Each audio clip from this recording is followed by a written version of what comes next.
Oke, bismillahirrahmanirrahim. Assalamualaikum warahmatullahi wabarakatuh. Selamat datang di kelas 12 ya, Ilmu Pengetahuan Sosial ya. Kembali lagi berjumpa dengan Ibu ya. Kita akan belajar sosiologi di kelas 12 ini. Oke, salam sejahtera untuk kita semuanya.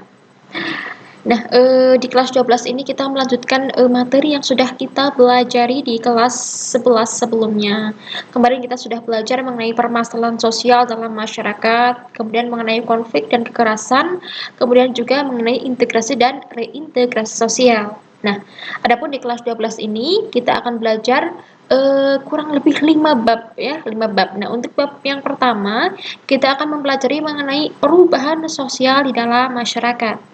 Ya, oke. Untuk yang kedua kita akan mempelajari mengenai globalisasi ya dan pengaruhnya bagi perubahan sosial dalam masyarakat.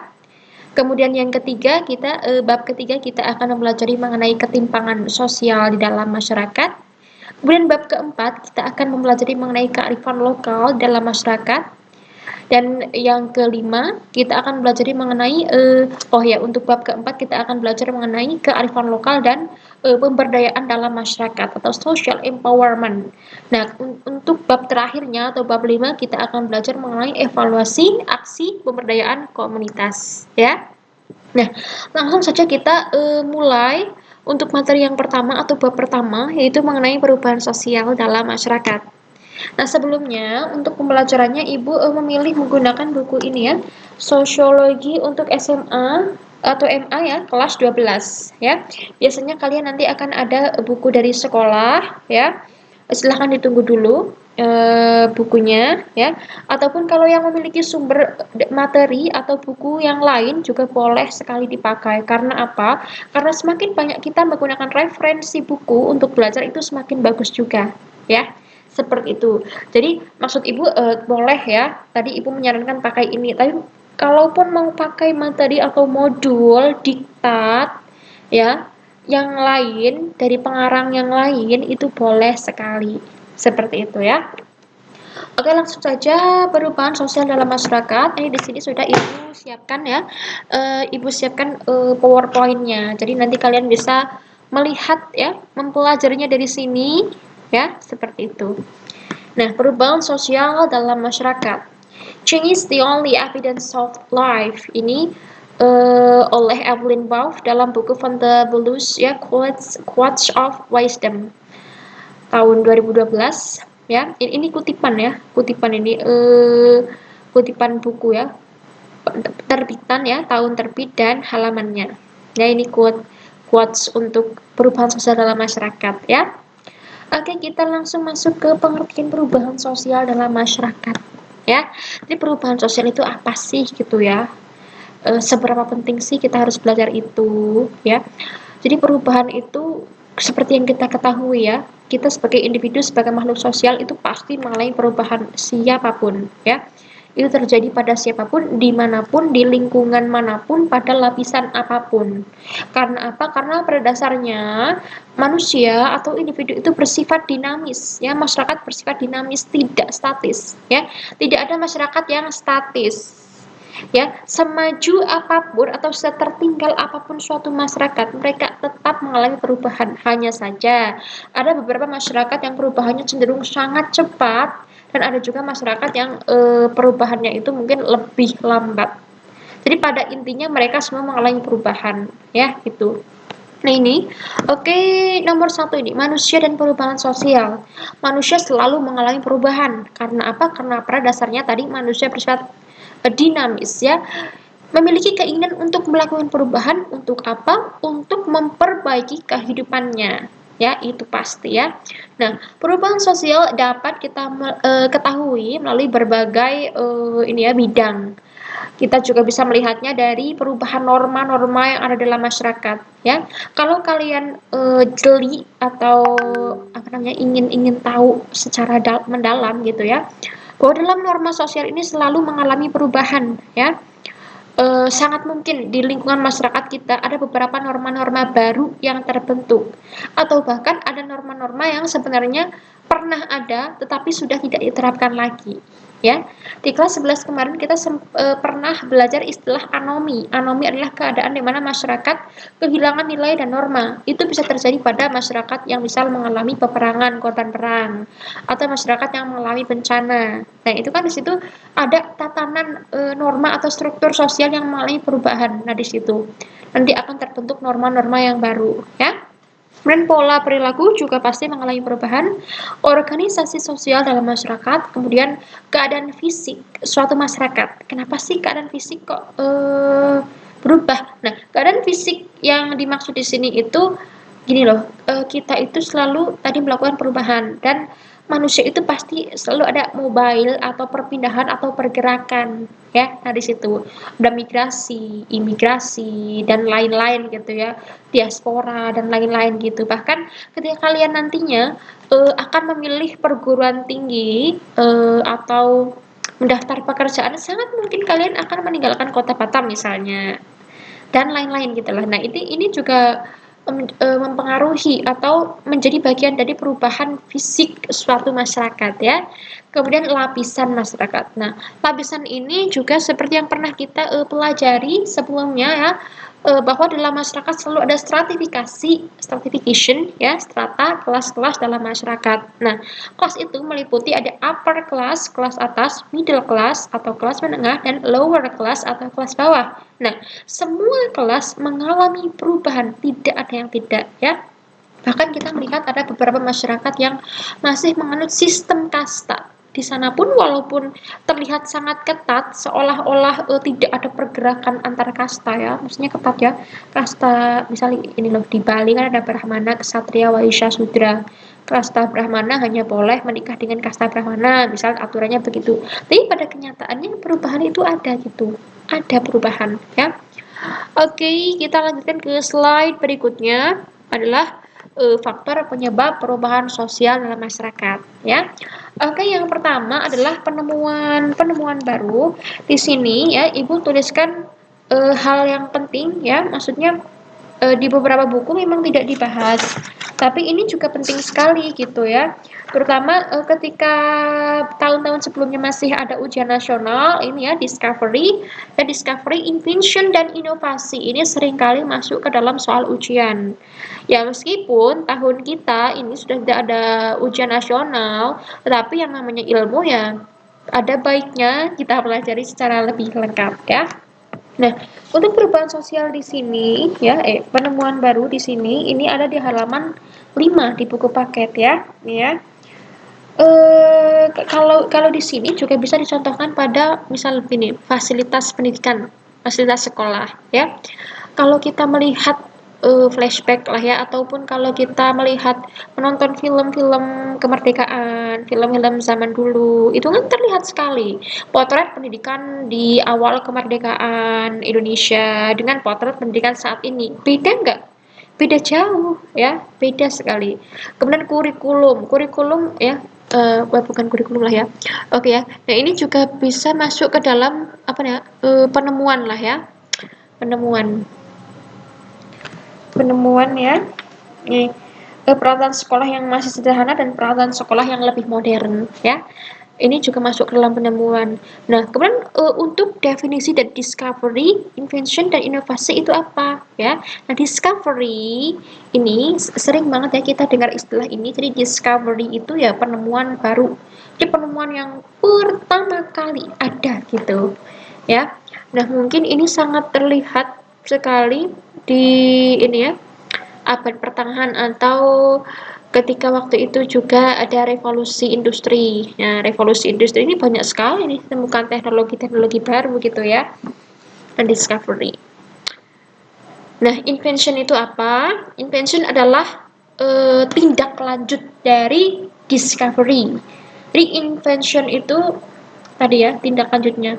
Di penemuan baru yang discovery ini, misal tadi ada alat-alat teknologi, ada handphone, ada televisi, radio, mesin uap, dan segala macam. Setelah ditemukan itu mengalami invention atau diterima oleh masyarakat secara luas dan dipakai atau diterapkan. Itu namanya invention, ya.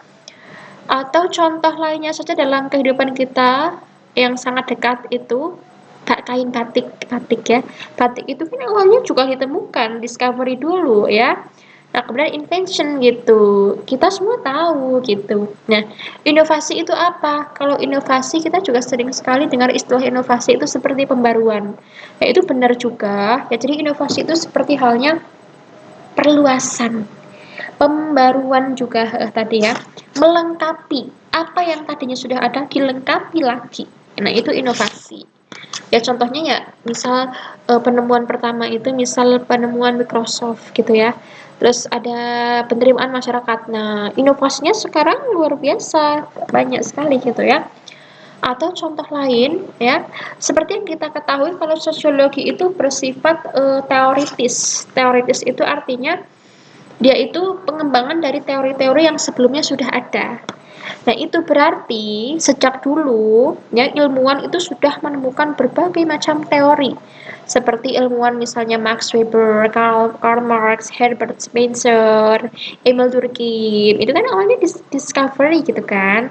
Kemudian invention tadi diakui, diterima, akhirnya diterapkan oleh masyarakat. Nah, kemudian lambat laun setelah perkembangan masa, perkembangan zaman dan ilmu, terjadilah inovasi. Jadi ada muncul ilmuwan-ilmuwan baru yang punya teori-teori baru yang melengkapi teori yang sudah ada. Nah, ini inovasi ya. Itu.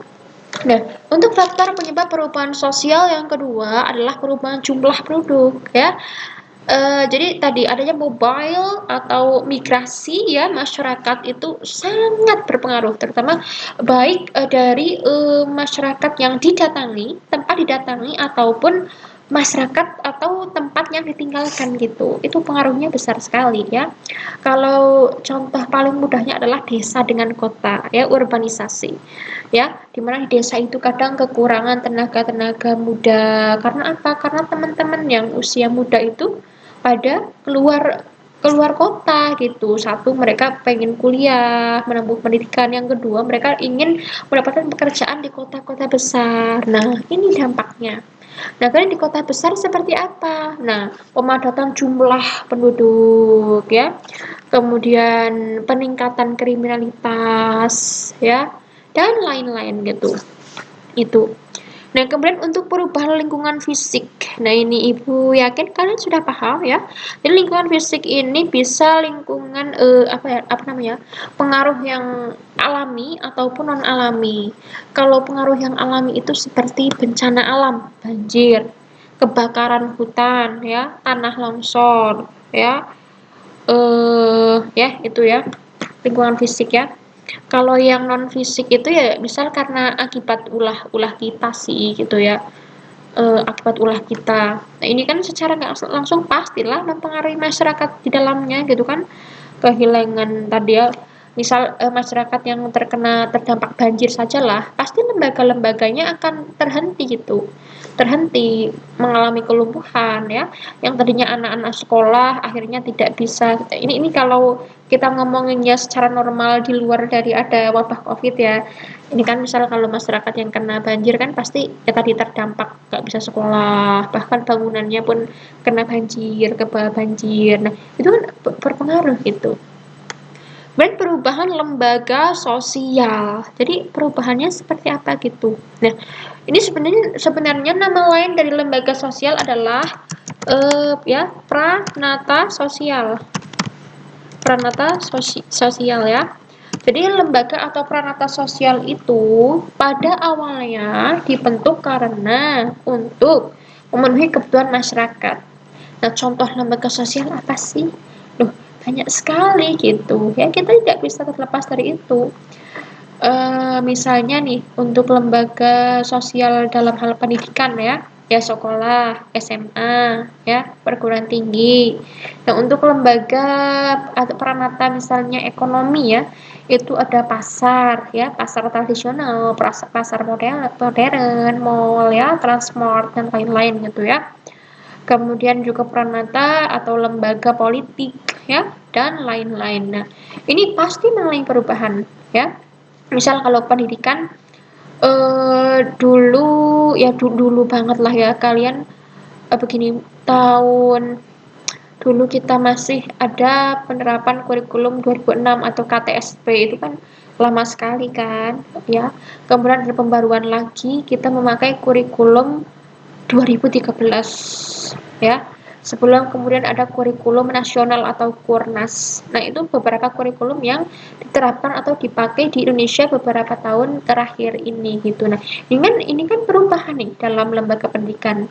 Ini masih pendidikan, belum lagi lembaga-lembaga yang lain gitu ya. Misal pasar dan lain-lain, market gitu ya. Itu juga pasti gitu ya, banyak sekali perubahannya ya. Bahkan kita lihat Batam saja perubahannya pesat sekali kan. Coba Batam di tahun 90-an atau di awal tahun 2000-an ya, atau 2005, 2010, terus sekarang ya, banyak sekali. Nah, kemudian faktor penyebab perubahan sosial berikutnya adalah terjadinya pemberontakan atau revolusi ya. Pemberontakan, demonstrasi ya. Kemudian nah, contoh dari revolusi itu apa sih? Revolusi itu kan perubahan yang dampaknya besar ya. Contoh dari revolusi adalah peristiwa reformasi 1998 ya. Ini pengaruhnya besar sekali untuk sendi-sendi kehidupan masyarakat ya. Ataupun pemberontakan yang besar gitu ya. Atau kemarin kita juga sering sekali ya mendengar ya, banyak sekali demo-demo ya, demonstrasi-demonstrasi ya. Nah, ini juga pengaruhnya besar sekali. Kebijakan yang tadinya tidak ada kadang-kadang kemudian menjadi ada ya, ataupun kadang perubahan misal undang-undang KPK ya ataupun lainnya gitu ya. Itu kan ada pro kontranya kan. Nah, kemudian dari adanya demo-demo gitu kan, itu mempengaruhi gitu ya beberapa bidang gitu ya. Itu. Oke, kemudian selanjutnya ada pertentangan dalam masyarakat atau adanya konflik di dalam masyarakat. Ya, jadi yang namanya konflik itu adalah perbedaan kepentingan ya, dimanapun kalau masyarakat atau antara individu memiliki perbedaan kepentingan atau keras ya, itu kan tadi muncul konflik. Nah, kalau udah ada konflik, ini memicu perubahan juga gitu ya, perubahan dalam masyarakat gitu ya.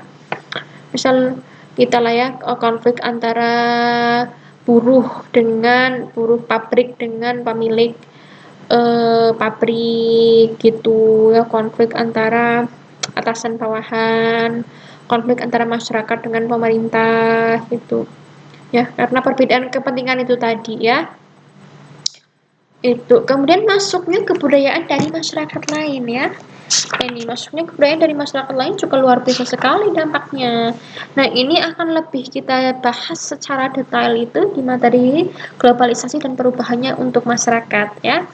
Jadi kebudayaan dari masyarakat lain ini kan bisa lewat dari berbagai macam media massa ya, ada televisi dan lain-lain. Apalagi sekarang penggunaan internet kan, kita bisa menjelajahi berbagai macam informasi kan, dari manapun bisa masuk ke gadget kita gitu kan. Nah, itu pengaruhnya besar sekali ya. Nah, ini untuk masuknya kebudayaan dari masyarakat lain ini di buku paket ada di halaman 10 ya, halaman 10. Nih, beberapa bentuk pengaruh kebudayaan masyarakat lain diantaranya terjadi pengaruh timbal balik ya. Jadi selain kita mendapatkan pengaruh ya, suatu masyarakat pasti juga akan mempengaruhi masyarakat yang lain ya. Ini. Jadi tadi kan kalau contoh mungkin secara nasional atau internasional ya, tadi informasi yang sangat tidak terbatas, tidak terbendung ya. Tapi kalau contoh dalam kehidupan kita juga ini ya, kita hidup misal berdampingan antar berbeda agama, itu kan kita punya adat budaya yang berbeda. Kemudian juga kita berdampingan dengan teman-teman dari suku yang berbeda ya, Jawa dengan Batak gitu ya, dengan Padang dan lain-lain, dengan Bugis gitu. Itu pasti akan ada penyesuaian atau timbal balik ya, pengaruh gitu ya. Itu di situ. Ya, kemudian apabila kontak kebudayaan terjadi lewat sarana komunikasi massa ya tadi ya, seperti radio, televisi, majalah atau surat kabar, pengaruh kebudayaan hanya terjadi secara sepihak saja ya. Yaitu pengaruh dari masyarakat yang menguasai sarana komunikasi massa tersebut. Jadi ini gini loh, ini sebenarnya kaitannya dengan apa ya, kayak komunikasi satu arah gitu loh. Kan kita kalau kalau melihat televisi kan kita nggak bisa apa namanya bersuara gitu, berpendapat gitu kan, kita hanya hanya menerima saja. Nah, maksudnya sepihak tuh seperti itu. Radio gitu kan kita cuma pendengar aja gitu. Kita nggak bisa menimpali balik seperti itu ya. Itu. Terus nih ya, apabila dua masyarakat yang mengalami kontak kebudayaan punya taraf kebudayaan yang sama, terkadang terjadi culture animosity. Jadi culture animosity ini ya, keadaan ketika dua masyarakat yang punya kebudayaan berbeda bisa hidup berdampingan, tetapi saling menolak pengaruh kebudayaan satu terhadap yang lain. Jadi kita bisa berdampingan nih, misal antara yang Muslim dengan Kristen, dengan Hindu, dengan Buddha gitu kan. Dengan perkembangan zaman atau perubahan tadi ya, yang semakin ke sini, malah kita juga semakin bisa menyesuaikan dengan mereka gitu. Oh, nggak masalah gitu ya. Ataupun tadi kita berdampingan dengan teman-teman dari suku Bugis, dari suku Padang, dari suku Sunda gitu, nggak masalah. Tapi kita tetap pada pendirian kita masing-masing gitu ya. Itu culture animosity ya. Kemudian apabila dua kebudayaan bertemu dan salah satunya punya taraf yang lebih tinggi, maka akan terjadi imitasi atau peniruan unsur-unsur. Maksud nggak gini loh, imitasi itu kan kita meniru sesuatu dan kita ingin menjadi sama seperti itu gitu ya. Ini mungkin bisa kita contohkan dengan sesuatu yang sangat kita kita senangi atau kita kagumi. Kita menemukan kebudayaan asing nih, kebudayaan yang bukan asli kebudayaan kita, tapi kita merasa kebudayaan itu mendominasi kita gitu, dan kita merasa senang dengan kebudayaan itu. Nah, secara tidak langsung kita akan terbawa dengan kebudayaan itu dan mengikuti ya. Ini mungkin bisa dicontohkan ya, untuk teman-teman kalian ini yang misalnya kayak suka ini apa namanya, mungkin K-pop dan lain-lain. Nah, ini juga ini pengaruhnya ke situ gitu, ada imitasi gitu ya. Ya. Itu. Nah, kemudian ini di sini Ibu tuliskan sebagaimana kita lihat adanya asimilasi dan akulturasi budaya. Ini juga contoh yang lain gitu ya. Nah, ini pernah kita bahas juga di kelas 11 sebelumnya, ada asimilasi dan akulturasi budaya ya. Asimilasi adalah percampuran dua kebudayaan ya, dan melebur menjadi satu, kemudian menghasilkan kebudayaan yang benar-benar baru. Tapi kalau akulturasi adalah percampuran antara kedua budaya, melebur memang, tapi mereka tidak meninggalkan ciri khas masing-masing. Nah, mungkin akulturasi ini lebih dekat kaitannya dengan culture animosity tadi ya. Nah, untuk contoh asimilasi saja ini adalah amalgamasi. Amalgamasi itu istilah yang kita untuk menyebut perkawinan campuran ya. Mungkin di antara kalian banyak yang saudaranya atau bahkan orang tuanya gitu ya, campuran gitu ya, misal ada tadi suku Jawa menikah dengan suku tadi suku Bugis, suku Padang, suku Batak dan lain-lain gitu ya. Itu kemudian kalau akulturasi ya, jadi ini masih punya corak yang khas, tidak ditinggalkan gitu. Akulturasi ini kita bisa lihat dari berbagai macam kebudayaan sebenarnya ya, tarian, kemudian musik juga ada ya, atau bahkan dalam seni ini ya, seni bangunan ya. Kalau kalian lihat masjid ya, Masjid Cengho itu ada contohnya juga ya.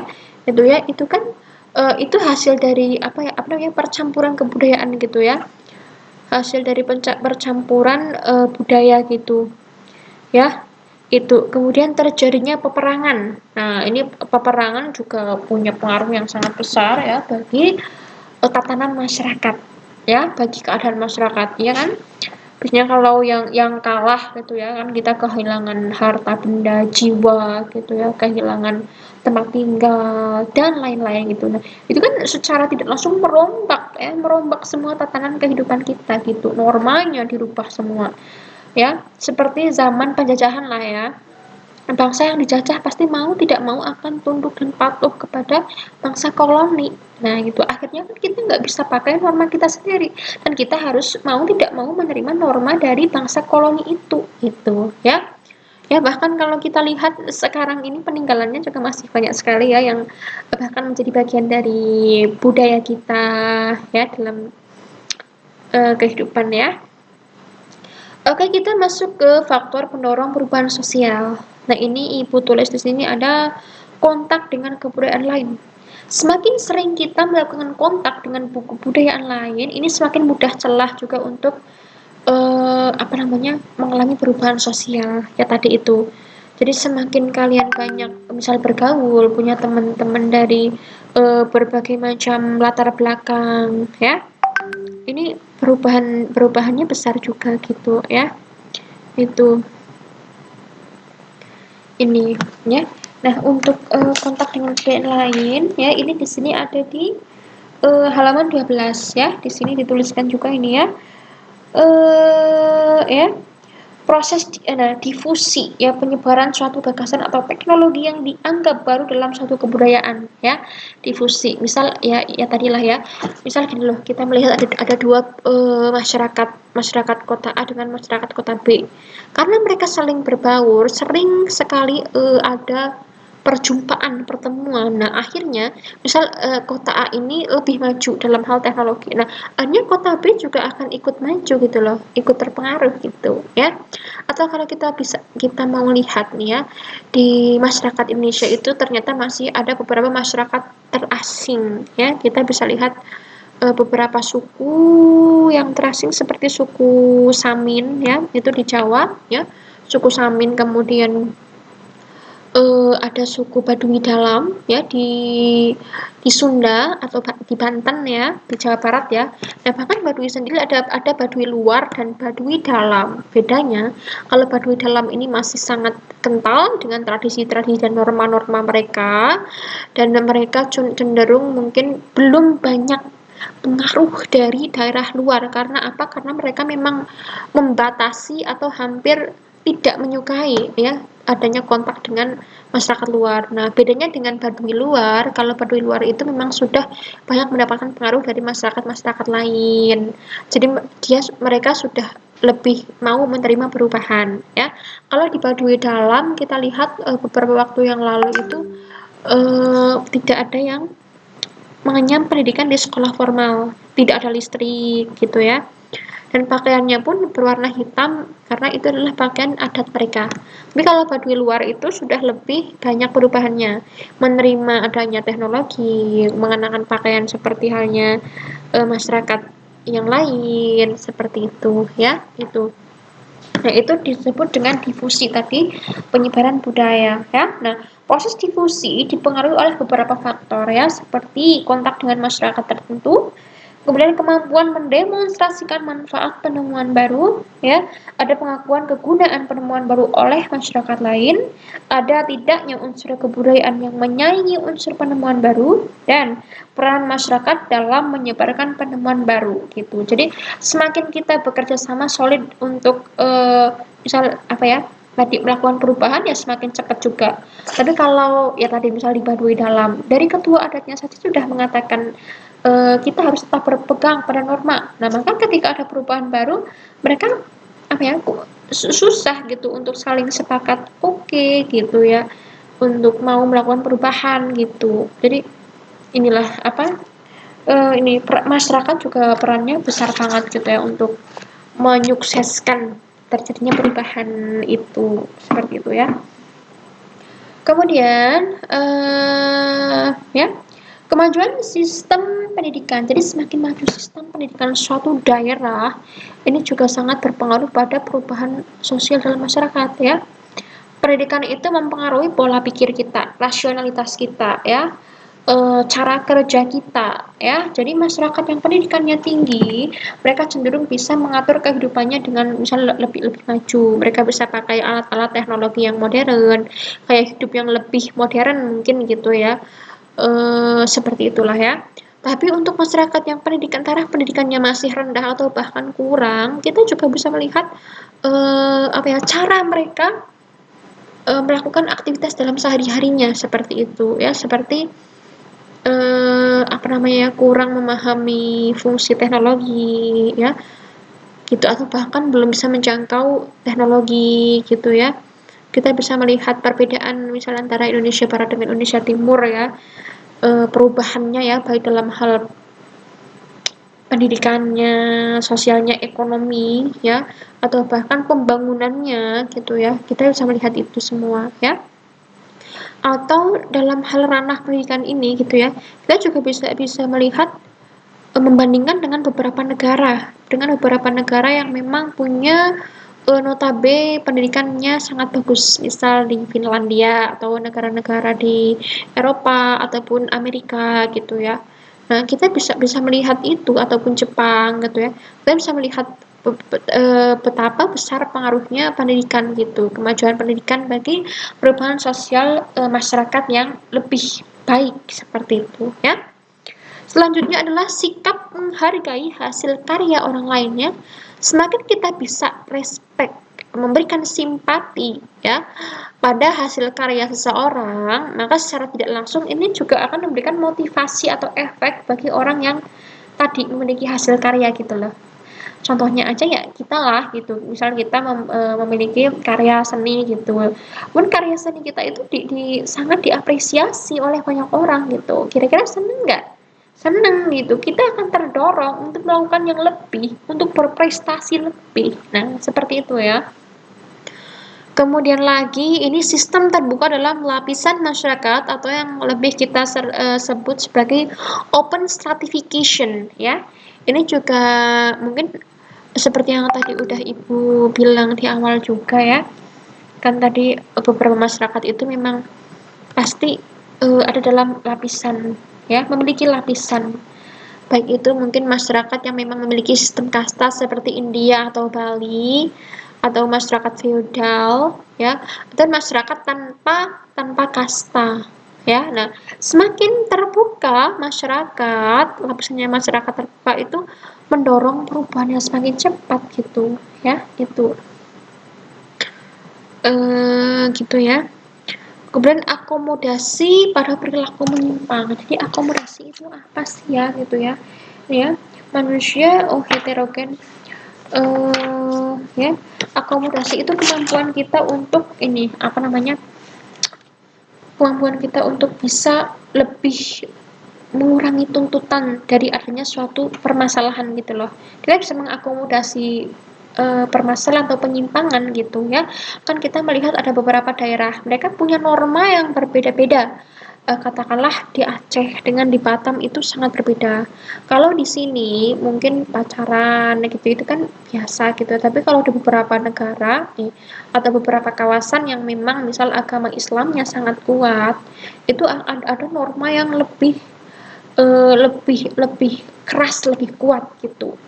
Atau katakanlah juga gini, di beberapa daerah apabila mereka memiliki anak gadis tetapi mereka misal hamil di luar nikah, itu ada yang dikasih sanksi berupa diusir gitu ya, diusir, dipermalukan dan lain-lain gitu.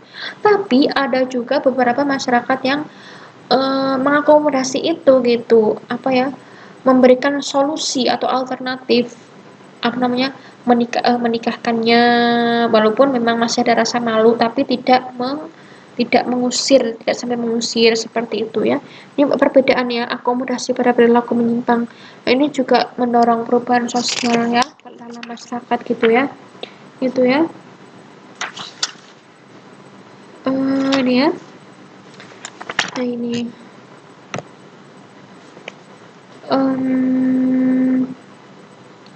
Iya, itu untuk contoh yang kasus yang negatif ya. Tadi yang Ibu contohkan kasus yang negatif. Tapi pada dasarnya sebenarnya tidak semua perilaku menyimpang itu tindakan negatif kan seperti itu. Ada juga yang gini loh. Sebenarnya di masyarakat kita itu beberapa masyarakat itu ada yang masih memiliki budaya patriarki yang sangat melekat. Patriarki itu apa sih gitu ya?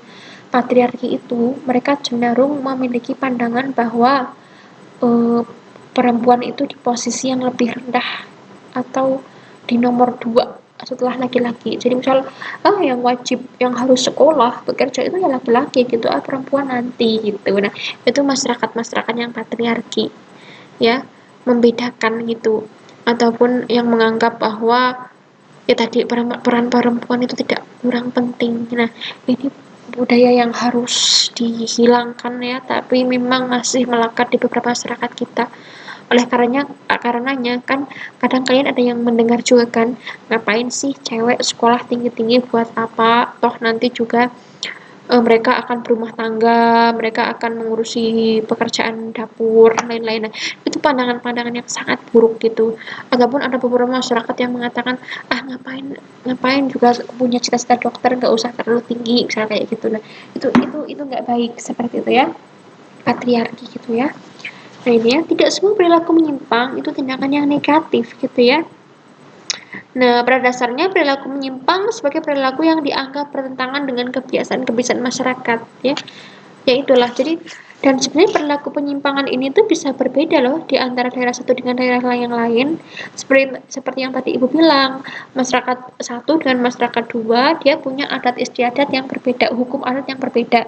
Di masyarakat satu yang tadi yang hamil di luar nikah itu masih ditolerir, masyarakat kedua sangat tidak ditolerir. Nah, di situ. Jadi bentuk apa ya? Jadi tadi apa ya? Mungkin di masyarakat satu itu tadi hamil di luar nikah itu bukan permasalahan yang sangat besar gitu ya. Nah ini perilaku menyimpang sebagai perilaku yang dianggap bertentangan dengan kebiasaan dalam masyarakat, tapi kan beda-beda dalam setiap masyarakat gitu ya. Itu ya. Untuk contoh-contoh lainnya, ini juga banyak kasus contoh lainnya ya. Di halaman 17 bisa kalian baca sendiri ya kalau sudah ada bukunya. Seperti itu ya. Kemudian keinginan manusia untuk memperbaiki kualitas hidup ya. Ini udah pasti gitu ya, keinginan setiap orang dimanapun ya. Ya, misalnya gini loh. Kita ingin bersekolah setinggi mungkin, pasti tidak menutup kemungkinan kita punya keinginan untuk memiliki profesi yang bagus gitu dengan pendapatan yang juga bagus. Karena apa? Karena kita ingin memperbaiki kualitas hidup kita. Nah, itu pasti gitu. Semua orang punya pikiran seperti itu ya. Nah, kemudian heterogenitas dalam masyarakat ya. Heterogen itu apa? Heterogen itu artinya berbeda-beda atau bermacam-macam ya. Jadi masyarakat yang semakin heterogen suatu masyarakat, maka perubahannya akan semakin pesat juga. Misal di masyarakat Batam ini heterogen sekali ini ya. Mulai dari agamanya, mulai dari suku-sukunya ya, Cina, Jawa ya, kemudian Flores gitu ya, Batak ya, Padang ya, dan lain-lain ya. Medan gitu ya. Nah, ini mempengaruhi sekali masyarakat kita untuk lebih bisa beradaptasi dan intinya saling mempengaruhi sekali gitu. Dan spesifikasi pekerjaan di sini pun sangat banyak ya, apalagi di sini kan banyak sekali perusahaan-perusahaan gitu ya. Jadi spesialisasi pekerjaan di sini sangat banyak. Itulah kenapa kemajuan di Batam juga sangat pesat ya dibandingkan daerah lain gitu ya. Atau kita contohkan daerah pesisir pantai, daerah pegunungan, itu kan masyarakatnya homogen. Ya, pegunungan kan rata-rata petani. Ya, ketemunya juga sesama petani. Ya, pekerjaannya ya seperti itu saja. Jadi ya, kemungkinan pembangunan di kawasan pegunungan kan akan lama. Paling dalam 5-10 tahun terakhir, 5 atau 10 tahun jangka waktu itu pun kita melihat daerah itu mungkin masih akan tetap sama gitu. Berbeda dengan tadi kota besar, ya. Itulah perbedaan homogen dan heterogenitas di dalam masyarakat ya. Paham ya? Oke, sekarang kita masuk ke faktor penghambat perubahan sosial. Ini ada beberapa poin ya. Yang pertama, kurangnya hubungan dengan masyarakat lain. Jadi ini tadi apa ya, kebalikannya. Tadi kan kalau semakin kita banyak sosial dengan orang lain, semakin kita punya jaringan yang luas ya, semakin heterogen gitu kan, terbuka, itu kan tadi mempercepat perubahan sosial. Tapi lah ini, kalau kita menutup diri, ya gambarannya diri kita aja lah. Kita menutup diri dari orang lain. Bisa nggak kita berubah gitu? Susah gitu ya. Susah gitu ya. Kita pengen kerja tapi kita nggak mau gitu, nggak mau untuk bergabung di perusahaan. Kita nggak mau untuk team working gitu, ini nggak bisa gitu ya, seperti itu. Ataupun kita contohkan tadi di suku pedalaman atau masyarakat terasing ya, suku anak dalam, suku Kaili gitu ya. Mungkin kalian bisa lihat ya, coba kalian searching di internet, jadi keadaan-keadaan teman-teman di suku Baduy, suku anak dalam, suku Kaili itu seperti apa ya, itu ya. Jadi adat dan kebiasaan yang susah diubah ya. Di beberapa masyarakat kita itu kadang ada yang sulit sekali dirubah ya, karena udah tertanam kuat gitu, udah warisan nenek moyang gitu, jadi susah gitu ya, susah sekali gitu. Dan ini tujuan dari pendidikan itu kan tadi sebenarnya rasionalitas ya, jadi kita semakin rasional dalam berpikir. Tapi kadang karena pendidikan di Indonesia ini juga belum terlalu tinggi, masih angka-angka melek pendidikan tuh belum tinggi gitu di negara kita gitu ya, masih banyak yang belum bisa masuk perguruan tinggi atau bahkan tidak mengenyam pendidikan. Nah, itu kan mempengaruhi cara pandang mereka, susah sekali untuk merubah kebiasaan-kebiasaan mereka, pandangan-pandangan mereka, motivasi diri ya. Kalau ada yang pernah dengar istilah ini kayak pepatah apa ya di Jawa itu tuh ini loh, alon-alon asal kelakon. Alon-alon asal kelakon itu artinya lambat-lambat aja nggak apa-apa, yang penting tercapai. Lah itu nih dijadikan motivasi hidupnya susah gitu, lama gitu kita suksesnya gitu, karena kita memang harus bekerja keras, berupaya gitu. Jangan alah nggak apa-apa nanti juga selesai. Nggak bisa gitu kita seperti itu. Nah ya itu ya.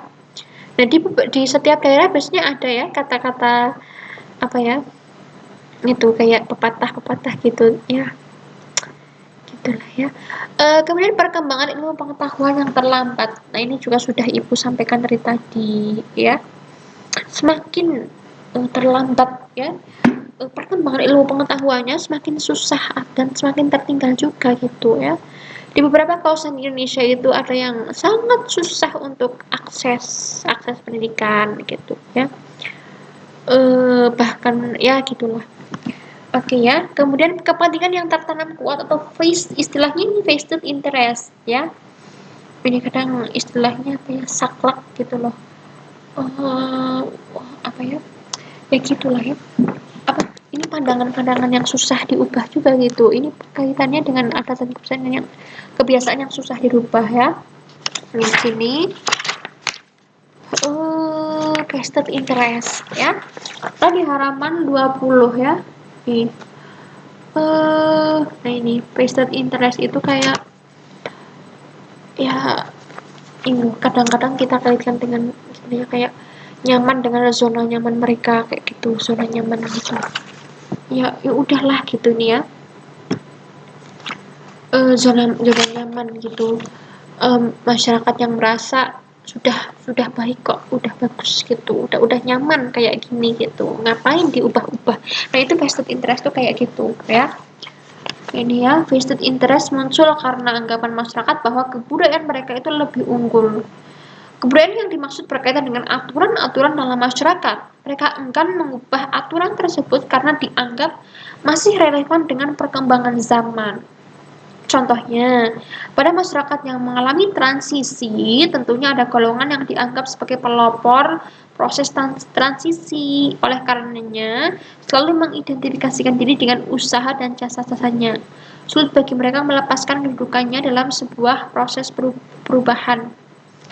Ya ini ya, contohnya di sini ya, itu tadi ya.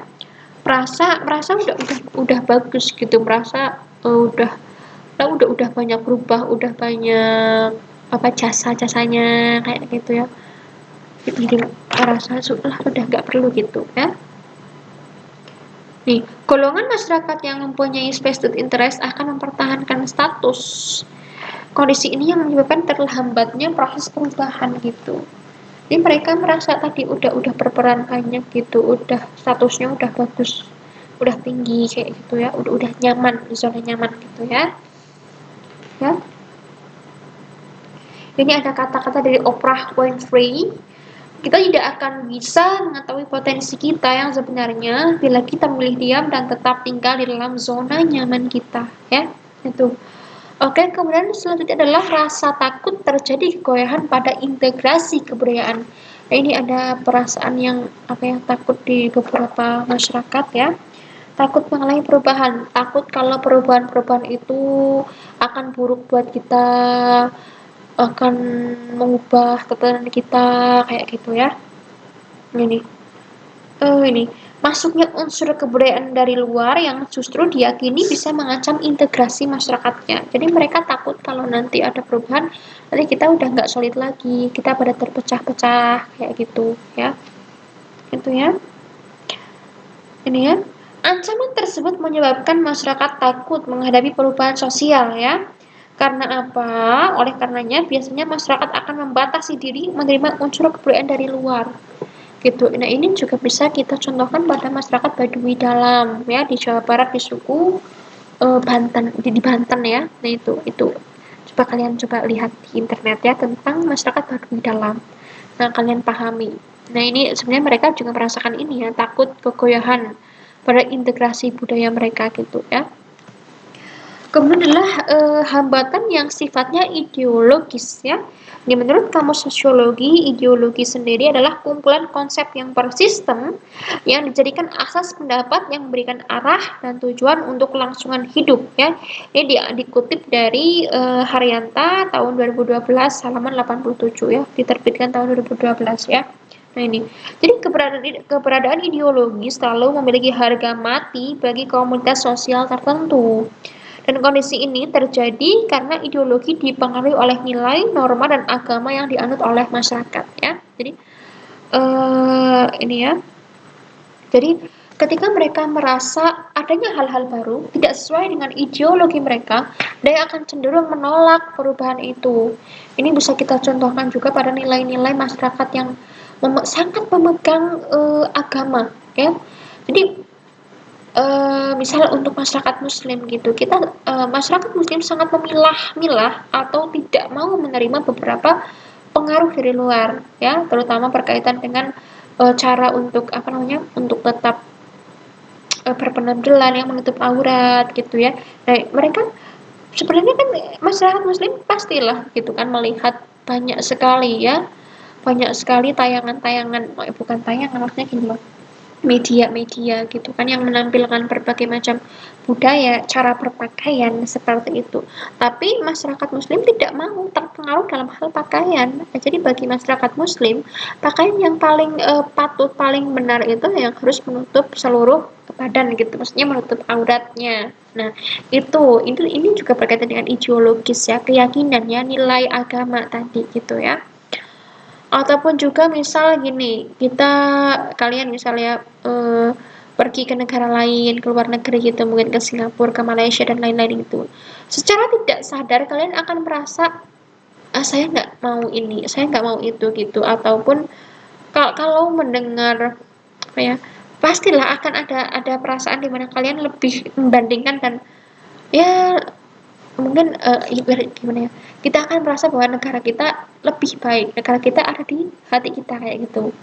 Kita nggak terima gitu kalau ada sesuatu yang menyinggung tentang kenegaraan kita kayak gitu. Nah, ini juga ideologi gitu. Jadi nasionalisme kita, rasa cinta kita pada tanah air pun tetap tetap semakin besar gitu. Itulah kenapa juga harapannya Indonesia tidak akan pernah goyah, tidak akan mengalami perubahan yang tidak diinginkan. Nah, kan di situ. Nah, ini fungsinya ideologi kan juga untuk menghambat itu, ya. Oke, kemudian sikap masyarakat yang tradisional, ya. Jadi masyarakat yang tradisional itu kan memang ciri masyarakat tradisional itu memang salah satunya adalah pola pikir yang memang belum rasional gitu ya. Kadang masih masih apa ya? Ya, itulah ya. Ya belum belum belum rasional lah ya, belum terbuka gitu. Ya, cara hidup yang masih tradisional, pola pikir yang kadang-kadang masih belum terlalu tinggi ya, gitu ya. Jadi sikap-sikap dari masyarakat yang tradisional ini juga kadang menghambat perubahan gitu ya. Ini juga bisa kita kaitkan lagi dengan tadi masyarakat yang masyarakat suku terasing atau terdalam itu kan memang masih sangat tradisional ya, menjaga nilai-nilai tradisional mereka. Nah, ini juga tadi sangat menghambat terjadinya perubahan sosial dalam masyarakat di kelompok itu. Kemudian lagi nih ya, ini kan tadi aku kurang suka mudah memberi kepuasan. Ini bukan ya ini ya. Oh maaf, ini tuh harusnya pendorong. Ini slide ini harusnya masuknya di sini ini tadi ya.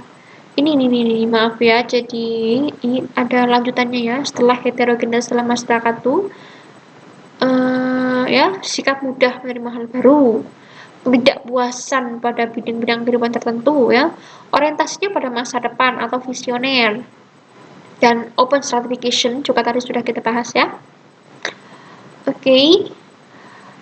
Untuk teori perubahan sosial kita pelajari berikutnya saja ya. Silahkan dipahami, dan yang tidak tahu silahkan ditanyakan ya. Seperti itu, dan Ibu tidak membatasi referensi untuk belajar. Silahkan belajar dari sumber yang sebanyak-banyaknya, dan kalau mau melihat sumber dari internet, mau searching gitu ya, googling ya, Ibu sarankan kalian tuh ini ya, jangan asal sembarang buka web gitu ya, karena kadang kalau web-web yang apa ya, yang Wikipedia dan lain-lain kayak gitu, atau ya pokoknya kalau yang bukan akademia kayak gitu tuh kadang khawatirnya itu tidak ada yang mempertanggungjawabkan gitu kan. Kita tahu kan yang namanya blog itu kan setiap orang bisa bisa punya blog sendiri gitu kan, dan kita bisa nge-share apapun di situ gitu. Nah, kalau kalian mengambil informasi atau pelajaran dari sumber blog-blog pribadi yang kita nggak tahu itu sumbernya dari mana, kebenarannya seperti apa, nah khawatirnya kan itu bukan sumber yang bagus, bukan sumber yang benar gitu. Nek salah gimana coba ya. Kan kalau mau belajar ya bagusnya lah kita belajar pada yang sumbernya gitu ya. Karena apa? Karena ilmu kan kalau nanti kita sampaikan jangan sampai kita nyampein yang salah juga gitu loh ya. Dan membiasakan diri juga lah. Karena kan bentar lagi kalian mau kelas 12 ya. Jadi biasakan untuk melihat sumber-sumber atau referensi-referensi yang bagus. Referensi-referensi yang memang diberikan atau dipakai di dunia pendidikan ya. Biasanya itu alamat-alamatnya itu ada akademia education, ya ACID kayak gitu ya, akademia education kayak gitu. Nah, lihat dari situ ya. Ibu nggak mau kalau kebiasaan lihat blog-blog web-web yang nggak jelas sumber atau penulisnya itu, nanti malah ini apa ya, bikin kalian ini loh jadi plagiat gitu loh ya. Karena kan mau ngutip kan kalian bingung, dia nulis siapa sih, nggak jelas banget gitu kan, akhirnya jadi plagiat gitu, nggak tahu situ siapa yang diambil yang dikutip. Makanya kalau kita lihat yang sumber aslinya dari web-web yang bisa dipertanggungjawabkan, kita mau ngutip kan di situ ada nama penulisnya, kapan ditulisnya gitu kan. Karena biasanya kutipan kan seperti itu, nama penulis, tahun diterbitkan, halamannya berapa, atau di laman apa, ya seperti itu. Itu pengantar ibu ya, maksudnya pesan yang tadi barusan ini tuh kayak pengantar ibu aja, pesan buat kalian ya. Oke ya, sampai jumpa lagi di pertemuan berikutnya. Semangat ya. Salam sosial ya. Oke, Ibu sekian kan, wabillahi taufik walhidayah. Wassalamualaikum warahmatullahi wabarakatuh.